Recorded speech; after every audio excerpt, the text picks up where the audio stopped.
Want to see how I made this really fun circle design using Canva and a circle punch? Stay tuned.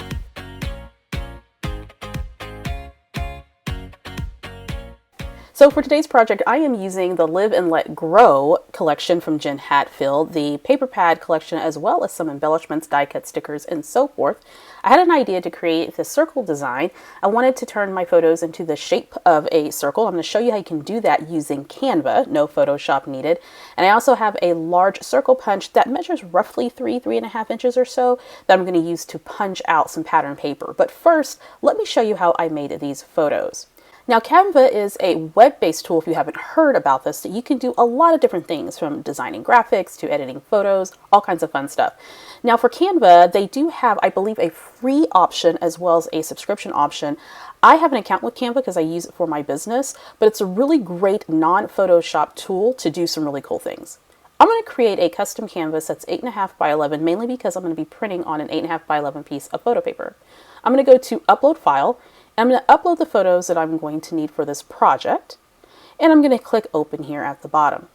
Once my photos are uploaded, I want to then create a template for the photos to be popped into. So I'm going to go to Elements, and when I click on Elements, Canva is going to show me a variety of different things, but I'm going to scroll down to the section that says Frames. As you can see, there are tons of frames within Canva, and again, some of these frames are available on their free plan and some of them are not, so you would have to purchase a subscription to get access to even more extended options. But I believe that these basic frames are available under their free option.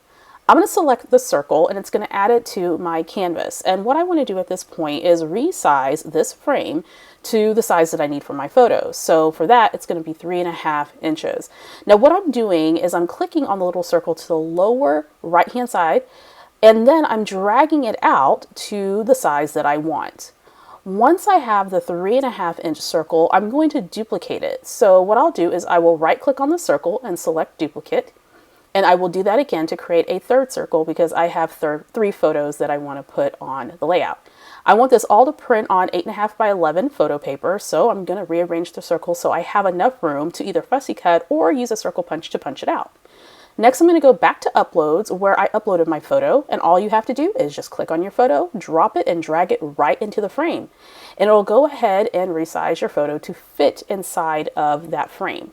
Now, depending on what you have in the photo, what you want to do is focus on the subject of your photo. It's not going to capture everything, as you can see. You can click right on it. It'll bring up a tool where you can move it around and expand it to get your focal point right where you want it. I'm going to do the same with the other two frames that I put on my canvas. Just drop and drag, and at this point I can make any adjustments that I want to.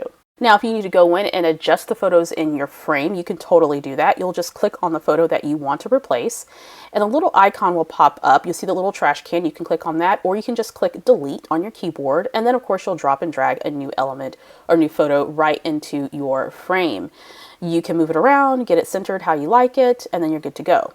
Another cool thing about Canva is if you click on your image, it'll bring up some editing tools. So you can crop, flip, and animate. There's this also edit image as well as colors. When you click on edit image, you can do things like select background remover or add shadows. You can also adjust the brightness, the contrast, the saturation. They're also testing other tools like auto enhance, but there's so many fantastic tools that you can use with Canva. And some of this is included with their free plan and some of it's included in their paid plan. So if you want more options, then you can get a subscription. It's very affordable. At this point, I'm going to go up to the share button. I'm going to hit download, and I'm going to download this as a PNG since I want it to print as a photo. And it'll download to my computer. And my downloads appear at the bottom of my screen. I use a Mac. And at this point, you can just save your image, print it, or save it wherever you want to on your computer. And you have the image in whatever shape that you want it to be. Very easy. Now, using something like Canva is a great option because it allows you to do a lot of fun techniques to your photos. But if you don't have access to that, or if you don't like using any type of online resource, whether it's Canva or even software like Photoshop, you can simply bust out your tools, right? So I have this circle punch from Recollections, and I used it to cut my pattern paper, but I could also do that to punch out my photos in a shape if I like. So for instance, I could use a circle punch to make my photos circular if I wanted to. I could also use a metal die, and in some cases you can also use an electronic cutting machine if you have that available to you. So my point is you can still achieve this look even if you don't use Canva. You can use the tools that you have available to you. As I mentioned at the beginning of the video, I am using some materials from the Jen Hadfield collection, the Live, Love, Grow collection. I believe that's what it's called. And what I did was I selected a solid piece of cardstock and pattern paper from the project pad. American Crafts, with their designers recently, or maybe over the past couple of years, have featured project pads for each of the collections, which are great because it includes stickers and embellishments, as well as solid and pattern paper within the paper pad. Now, I will say that the paper is slightly thinner than if you were just going to get open stock paper. So I did not gut the middle of that solid paper because I needed a little bit more foundation. Once I have the background built out, I'm going to work on the different circles. So I have my 3 photos that I printed in a circle shape, and then of course I have the pattern paper that I punched out using that large circle punch.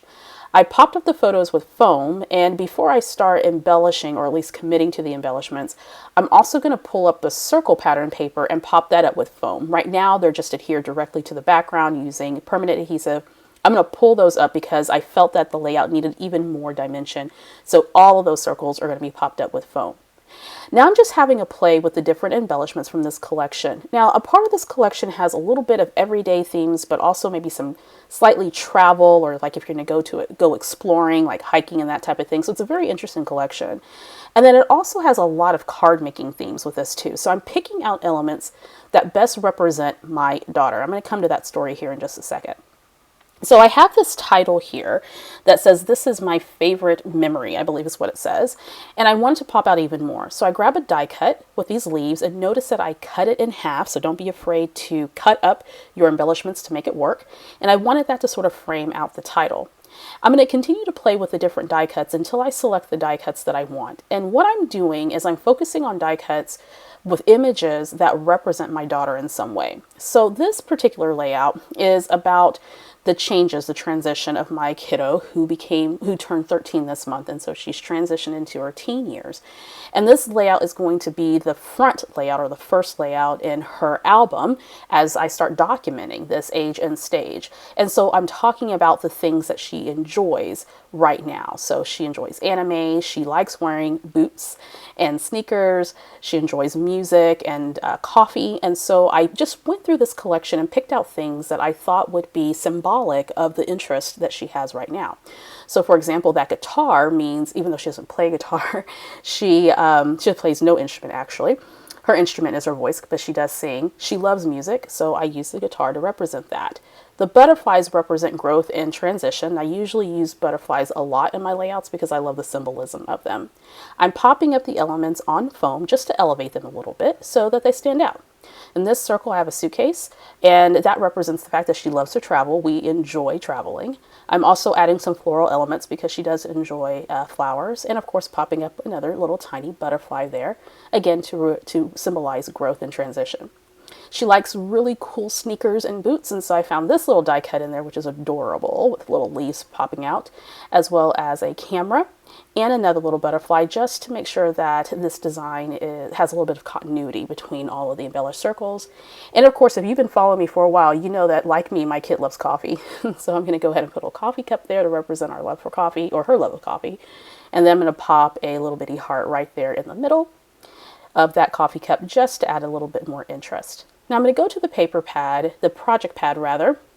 In the project pad, you get this 12 by 12 sheet of stickers, and these designs are repetitive. So you'll see these in die cuts, and then you'll see them in just the regular sticker sheet. But I'm grabbing some labels just to sort of round out and add some text to each of the layered clusters. Now at this point, I felt that the layout needed a little bit of grounding. So I went into my punch stash, and I found this punch from We Are Memory Keepers. And what it does is it creates photo corners.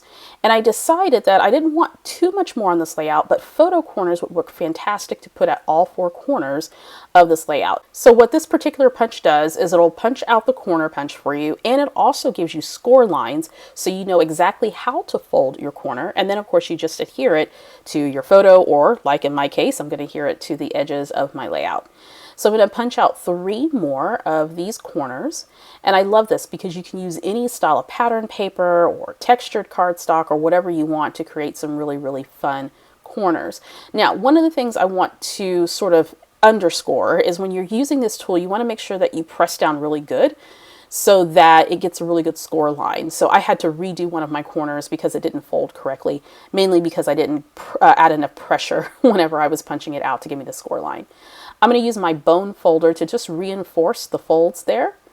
And with that, this layout is done. So we started by creating photos in a circular shape. Again, you can use whatever tools available to you. I know a lot of you are interested in learning Canva, so I wanted to show you how you can do something like this using Canva, but of course you can use metal dies, you can hand cut them, you can use your circle punches. And then I have 3 areas of interest with layered clusters. Such a fun layout to make. And by the way, if you were inspired by that layout, check out these 2 videos that I popped here on the screen for more creative inspiration.